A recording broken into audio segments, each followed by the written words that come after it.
штаб во кој доаѓаа информации и од каде излегуваа команди постоеше во собранието за време на крвавиот четврток, тврдеше во сведочењето пратеникот Ферит Мухич.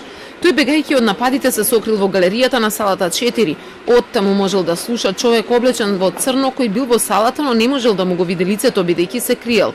Се информирал за состојбата на пратеникот села, за она дали има други за ликвидација, давал координати за делување, но постојано бил информиран и за она што се случува надвор. Тој глас беше очигледно гласот кој очекуваше известувања и потоа даваше наредби што да се прави.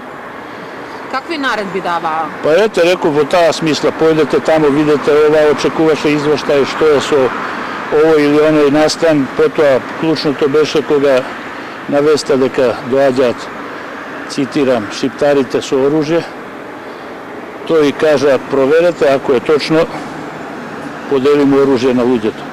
Пред Мухич сведочеше и вработениот на техника во собранието Сашко Коцевски. Тој раскажуваше дека бил задолжен за микрофоните во салата, по кога председавачот Трајко Велјановски прогласил крај на седницата. Тој ги исклучил микрофоните, но потребни биле неколку минути за ова, па пратеници од ВМРО ДПМН, меѓу кои обвинетите, влетале во режијата и инсистирале што е можно побргу да се исклучат. Кога почнале нападите, во режијата се заклучиле и оттаму барале помош од секретарот на собранието, кој им се јавил само еднаш. Се интересирал дали работи техниката и дали снима, но не ги прашал за нивната состојба. Оттаму ги извлекол шефот на личното обезбедување на Велјановски, кој исто така е обвинет во предметот.